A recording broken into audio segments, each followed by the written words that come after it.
ప్రతి ప్రాచీన భారతీయ ఖగోళ శాస్త్ర గ్రంథం లంకను 0 డిగ్రీల రేఖాంశం వద్ద ఉన్నట్లు చెబుతోంది.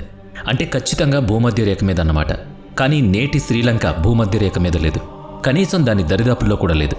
మరి ఆ లంక ఈ శ్రీలంక కాకపోతే రావణుడి రాజ్యం ఎక్కడుండేది? అసలు ఆ రాజ్యానికి ఏమైంది? ఈ ప్రశ్నను మేము గతంలో ఒక వీడియోలో అడిగాం. దానికి మీ నుంచి చాలా సమాధానాలు వచ్చాయి. చాలామంది దృష్టిలో దీనికి సమాధానం చాలా సూటిగా ఉంటుంది. అదే శ్రీలంక. ఈ ద్వీపం భారతదేశానికి దక్షిణ కొసన ఉంది. పేరు కూడా ఒకటే కావడంతో అందరూ అదే అనుకుంటారు. తరతరాలుగా వస్తున్న కథల ప్రకారం రావణుడి రాజ్యం అక్కడే ఉందని నమ్ముతారు. ఇలా అనుకోవడం తప్పు అని కూడా అనిపించదు. చాలా కాలం పాటు ఎంతోమంది తీవ్రమైన పరిశోధకులు కూడా దీన్ని పెద్దగా ప్రశ్నించకుండా అంగీకరించారు. కానీ మనం మూల గ్రంథాలను జాగ్రత్తగా గమనించినప్పుడు పరిస్థితి మారుతుంది. ఖగోళ శాస్త్రం, భౌగోళిక శాస్త్రం, చారిత్రక ఆధారాలను పక్కన పెట్టి చూస్తే అసలు నిజం చాలా సంక్లిష్టంగా మారుతుంది. ఇది కేవలం తమిళనాడు తీరంలో ఉన్న ఒక సాధారణ ద్వీపం గురించి మాత్రమే కాదు. అసలు ప్రాచీన భారతీయ ఖగోళ గ్రంథాలు ఈ విషయం గురించి ఏం చెబుతున్నాయో చూద్దాం. సూర్య సిద్ధాంతం, ఆర్యభట్టీయం, లఘుభాస్కర్యం లాంటి ఎన్నో ముఖ్యమైన గ్రంథాలున్నాయి. ఇవి లంకను ఖగోళ లెక్కల కోసం ఒక ప్రధాన ఆధార కేంద్రంగా పేర్కొన్నాయి. దాన్ని ఒక రాజ్యమనో లేదా బంగారు నగరమనో చెప్పలేదు. దాన్ని ఖచ్చితమైన ఒక ప్రదేశంగా గుర్తించారు. ఈ గ్రంథాల్లో ఒక ప్రాచీన ప్రధాన రేఖాంశం గురించి వివరించారు. ఈ రేఖ ప్రధానంగా 3 ప్రదేశాల గుండా వెళుతుంది. ఉత్తరాన కురుక్షేత్రం, మధ్యలో ఉజ్జయిని, ఇక భూమధ్య రేఖ మీద లంక. లంకను సరిగ్గా 0 డిగ్రీల అక్షాంశం, 0 డిగ్రీల రేఖాంశం వద్ద ఉంచుతారు.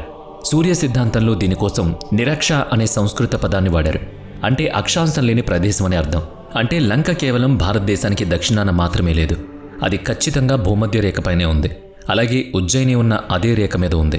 మీరు ఉజ్జయిని నుంచి దక్షిణంగా ఒక నిలువు గీత గీసి దాన్ని భూమధ్య రేఖ వరకు తీసుకువెళితే అది శ్రీలంకకు చేరదు.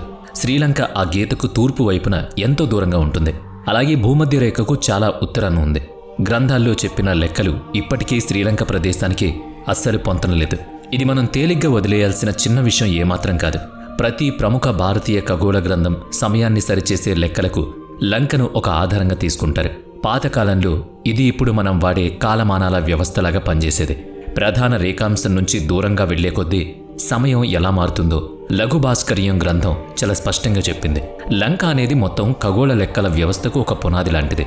ఒకవేళ లంకను కేవలం ఒక ఊహాత్మక ప్రదేశం అనుకుంటే ఒక పెద్ద చిక్కొస్తుంది.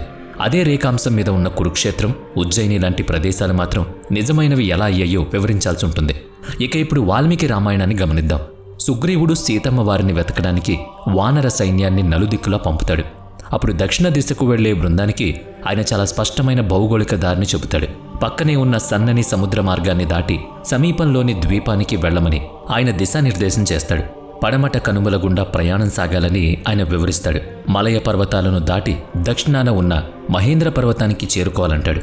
ఆ తర్వాత అక్కడి నుంచి సముద్రంలో చాలా దూరం ముందుకు వెళ్లాలని సూచిస్తాడు. అది సుమారుగా 100 యోజనాల దూరం అని చెబుతాడు. ఆ దూరం అక్షరాల నిజమైన లేదా సూచనప్రాయమైన ఆయన చెప్పిన దిశ మాత్రం చాలా స్పష్టంగా ఉంది. ఆ దారి నేరుగా దక్షిణం వైపు ఇంకా నైరుతి వైపు వెళుతుంది. అంటే ఇప్పటి శ్రీలంకను దాటి ఇంకా చాలా ముందుకన్నమాట. రామాయణంలో లంక ఉన్న దిశను చెప్పడానికి నైరుతి అనే పదాన్ని వాడారు. అంటే దక్షిణం పడమర కలిసే దిక్కు. రావణుడు, ఆయన రాక్షస జాతి కూడా నైరుతికి చెందినవారని పిలుస్తారు. కానీ ఇప్పటి శ్రీలంక భారతదేశానికి ఆగ్నేయ దిశలో ఉంది, నైరుతి దిశలో అస్సలేదు. ఇది కేవలం ఒక చిన్న తప్పు కాదు, ఇది మూల గ్రంథాల్లో చెప్పిన దిశకు పూర్తిగా విరుద్ధం.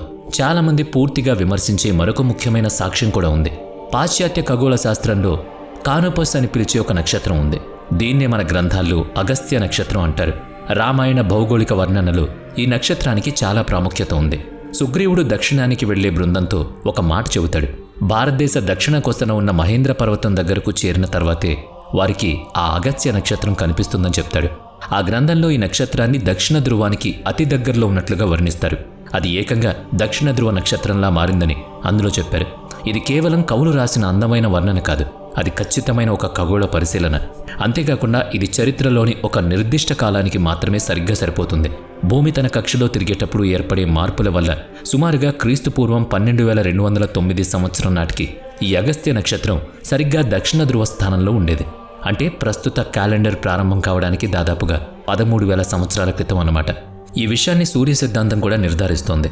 ఆ గ్రంథంలో 2 ప్రకాశవంతమైన నక్షత్రాలను ఒకే సమయంలో ధ్రువ నక్షత్రాలుగా పరిగణించిన ఒక కాలాన్ని నమోదు చేశారు.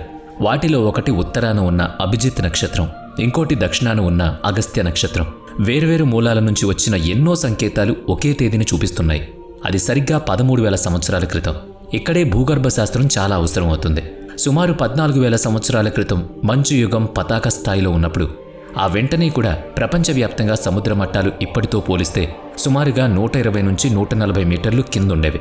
సముద్రం అంత లోతులో ఉన్నప్పుడు భారతదేశానికి శ్రీలంకకు మధ్య ఉన్న తక్కువ లోతు సముద్రం పూర్తిగా ఎండిపోయి నేలగా ఉండేదన్నమాట. అక్కడ ఎలాంటి సముద్ర మార్గం ఉండేది కాదు. సముద్రాన్ని దాటాల్సిన అవసరం అసలే ఉండేది కాదు. అప్పుడు శ్రీలంక నేరుగా భారతదేశ ప్రధాన భూభాగానికి అతుక్కునుండేది. ఏకధాటిగా ఉన్న ఈ భూభాగం ఇప్పటి సముద్ర తీరం కంటే ఇంకా చాలా కిందకు దక్షిణంగా వ్యాపించుండేది. తమిళనాడుకు చెందిన ప్రొఫెసర్ రామస్వామి తన పరిశోధనలో ఒక మ్యాప్ గీశారు. ఇప్పుడు సముద్రం కింద ఉన్న ఆ నేల మీద ఒకప్పుడు ప్రవహించిన ప్రాచీన నదీ వ్యవస్థలను ఆయన అందులో చూపించారు. తామ్రపర్ణి, వైగేయి నదులు ఇప్పుడు భారతదేశ దక్షిణ కొసన సముద్రంలో కలుస్తున్నాయి. కానీ ఒకప్పుడు అవి ఈ ఎండిపోయిన నేల మీద ఇంకా చాలా దూరం ముందుకు ప్రవహించేవి. ఇప్పుడు ఆ ప్రాంతమంతా సముద్రం అడుగున ఉండిపోయింది. ఆయన చేసిన పనిలో తమిళనాడు తూర్పు తీరంలో ఉన్న చాలా పాత రేవుల నిర్మాణాల ప్రస్తావన కూడా ఉంది. ఇవి దాదాపుగా 20,000 సంవత్సరాల క్రితం నాటివని చెబుతారు. సముద్ర మట్టాలు పెరిగే కొద్దీ ఇవి దశల వారీగా మునిగిపోయాయి. ముందు ఒక రేవు మునిగింది, తర్వాత మరొకటి, ఆ తర్వాత ఇంకొకటి. ఇవన్నీ తీర ప్రాంత వరదలకు గురైన తెలిసిన కాలాలతో సరిగ్గా సరిపోతాయి. ఒకవేళ రావణుడి లంక ఆ ప్రాచీన ప్రధాన రేఖాంశంతో పాటుగా భూమధ్య రేఖపైనే ఉండుంటే అది ఇప్పుడు హిందూ మహాసముద్రం కింద ఉంటుంది. ఇప్పటి మలేషియాకు తూర్పున, సుమత్రకు దక్షిణాన ఆ నేల 14,000 సంవత్సరాల క్రితం ఉండేది. కానీ ఈరోజు అది లేదు. ఇప్పటి ఇండోనేషియా, ఆసియా ప్రధాన భూభాగంతో కలిపే సుందా కండతిప్ప కూడా ఆ సమయంలోనే సముద్రం కిందకు వెళ్ళిపోయింది. కేవలం కొన్ని వేల సంవత్సరాల్లోనే మనుషుల మనుగడకు ఆసరాగా నిలిచిన అలాంటి ఎన్నో పెద్ద భూభాగాలు పెరుగుతున్న నీటి మట్టాల వల్ల మునిగిపోయాయి. చారిత్రక ఆధారాలు ఈ కథకు మరో కోణాన్ని జోడిస్తున్నాయి. శ్రీలంక అనే పేరు చాలా కొత్తది. ఈ ద్వీపాన్ని శతాబ్దాల పాటు సింహళ ద్వీపం అని పిలిచేవారు. అలాగే అరబ్ వ్యాపారులు దీన్ని సెరెండిప్ అనేవారు. యూరోపియన్లు దీన్ని సిలోన్ అని పిలిచేవారు. అధికారికంగా శ్రీలంక అనే పేరు 1972లో పెట్టుకున్నారు. ఇంకా వెనక్కి వెళితే సుమారుగా 2000 సంవత్సరాల క్రితం లోటెమీ అనే గ్రీకు భౌగోళిక శాస్త్రవేత్త ఒక ద్వీపాన్ని ప్రస్తావించాడు. ఆయన దాన్నే టప్రోబేన్ అని పిలిచాడు. బహుశా ఇది తామ్రపర్ణి అనే పేరు నుంచి వచ్చిందై ఉండొచ్చు. ఆయన గీసిన మ్యాప్లలో ఆ టప్రోబేన్ ఉన్న ప్రదేశం దాదాపు నేటి శ్రీలంక ఉన్న చోటనే ఉంటుంది. కానీ ఆ తర్వాత వచ్చిన యూరోపియన్ మ్యాప్ తయారీదారులు ఇందులో ఒక తేడాను గమనించారు. కొందరు ఈ టప్రోబేన్ను ఒక దెయ్యాల ద్వీపం అని పిలిచారు. వీటన్నిటికంటే ముఖ్యమైన విషయం ఏంటంటే అసలు మన భారతీయ రచయితలు స్వయంగా ఏం నమోదు చేశారనేది చూడాలి. 8 నుంచి 12 శతాబ్దాల మధ్య చాలామంది కవులు, నాటక రచయితలు లంకను, సింహాలను 2 వేర్వేరు ప్రదేశాలుగా చెప్పారు. 9వ శతాబ్దానికి చెందిన రచయిత మురారి రాసిన దాని ప్రకారం రాముల వారు లంకను వదిలిన తర్వాతే సింహాల ద్వీపం మీదుగా ఎగురుతారు. దీని ద్వారా ఆ 2 ఒకే ప్రదేశం కాదని స్పష్టమవుతుంది. అయితే 9, 10వ శతాబ్దాల్లో రాసిన రాజశేఖరుడి గ్రంథాల్లో రావణుడే స్వయంగా తన లంక సింహాలకు దక్షిణాన ఉన్నట్లు చెబుతారు. ఆయన గ్రంథాల్లో లంక రాజుల గురించి, సింహాల రాజుల గురించి వేరువేరుగా రాసుంది. రావణుడు సింహాల రాజును తనకంటే భిన్నమైన వ్యక్తిగా వర్ణించాడు. ఈ వ్యత్యాసం కేవలం నాటకాలు, కవిత్వానికి పరిమితం కాలేదు. అగస్త్య మహాముని ప్రయాణాల గ్రంథాల్లో 7 ద్వీపాల ప్రస్తావన వస్తుంది. అందులో కూడా సింహళను, లంకను 2 వేర్వేరు ప్రదేశాలుగా పేర్కొన్నారు. సుఖమహర్షి చెప్పినట్లుగా శ్రీమద్ భాగవతంలో కూడా సింహళ, లంకలను 2 వేర్వేరు ప్రదేశాలుగా పరిగణించారు. ఇవేం చిన్నవి లేదా తెలియని మూలలు కాదు. ఇవి ప్రాచీన భారతీయ నాగరికతకు చెందిన అతిపెద్ద సాహిత్య, ధార్మిక గ్రంథాలు. ఇవి వేర్వేరు శతాబ్దాల్లో వేర్వేరు శైలుల్లో రాయబడ్డాయి. ఇవి ఎప్పుడూ లంకను, ఇప్పుడు మనం శ్రీలంక అని పిలిచే ద్వీపాన్ని 2 వేర్వేరు ప్రదేశాలుగానే భావించాయి. సుమారు 7,500 సంవత్సరాల క్రితం నాటి సంఘటనల ఆధారంగా రాసినట్లు భావించే మహాభారతంలో కూడా లంక ఖచ్చితమైన స్థానం ఎక్కడుందో స్పష్టంగా చెప్పలేదు. మహాదేవుడు తన రాజసూయాగ యాత్రలో భాగంగా దక్షిణానికి వెళ్ళినప్పుడు ఆయన విభీషణుని కలుస్తాడు. కానీ లంక ఖచ్చితంగా ఎక్కడ ఉందన్నది ఆ గ్రంథాల్లో స్పష్టంగా లేదు. మహాభారత కాలం నాటికి రావణుడి లంక సరైన స్థానం ఎవరికీ ఖచ్చితంగా తెలియదు అనిపిస్తుంది. ఈ విషయం అర్థం చేసుకోవచ్చు.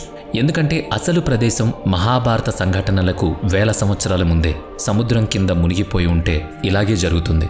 ఇక ఈ ఆధారాలన్నిటినీ ఒకచోట చేర్చినప్పుడు రావణుడి లంకను ఆధునిక శ్రీలంకగా భావించడం చాలా కష్టమవుతుంది. ప్రాచీన ఖగోళ గ్రంథాలు లంకను భూమధ్య రేఖపై ఒక నిర్దిష్ట రేఖాంశం దగ్గర ఉంచుతాయి. కానీ శ్రీలంక భూమధ్య రేఖ మీద లేదు. రామాయణం లంకను నైరుతి దిశలో ఉన్నట్లు చెబుతుంది. కానీ శ్రీలంక ఆగ్నేయంలో ఉంది. దక్షిణానికి ధ్రువ నక్షత్రంగా వర్ణించిన అగస్త్య నక్షత్ర స్థానం రామాయణ పరిశీలనలను సుమారుగా క్రీస్తుపూర్వం 12,000 సమయంతో కలుపుతారు. అప్పట్లో సముద్ర మట్టాలు ఎంత కింద ఉన్నాయంటే భారతదేశ దక్షిణ భూమధ్య రేఖ దగ్గర నేల ఉండేది. భారతీయ రచయితలు 1000 ఏళ్లకు పైగా లంకను, సింహాల ద్వీపాన్ని వేర్వేరు స్థానాలుగా భావించారు. రామాయణానికి 1000 సంవత్సరాల తర్వాత జరిగిన మహాభారత కథల్లో కూడా లంక ఉన్న స్థానం స్పష్టంగా తెలియదు. వీటిలో ఏ ఒక్కటి కూడా రావణుడి లంక ఖచ్చితంగా ఎక్కడ ఉందో తుది నిర్ణయంగా నిరూపించబడలేదు. భూమధ్య రేఖకు సమీపంలో లంక ఉండొచ్చు అని భావిస్తున్న నేల ఇప్పుడు సముద్రం కింద ఉండిపోయింది. ఆ ప్రాంతంలోని నీటి అడుగున చేసే పురావస్తు పరిశోధనలు ఇంకా వాటి ప్రారంభ దశలో ఉన్నాయి. రావణుడి లంక ఒకప్పుడు ఎక్కడ ఉన్నప్పటికీ ఇప్పటి వరకు మనం చూస్తూ వస్తున్న చోటు మాత్రం అది లేదని సాక్ష్యాలు చెబుతున్నాయి. మరైతే ఆ రావణుడి బంగారు లంక ఎక్కడుంది? వీడియో నచ్చితే లైక్ చేయండి, షేర్ చేయండి. ఇప్పటి వరకు మన ఛానల్ని సబ్స్క్రైబ్ చేయనట్లయితే ఇప్పుడే సబ్స్క్రైబ్ చేసుకుని పక్కనే ఉన్న బెల్ ఐకాన్పై క్లిక్ చేయండి. నెక్స్ట్ వీడియోలో మళ్ళీ కలుద్దాం. Thanks for watching.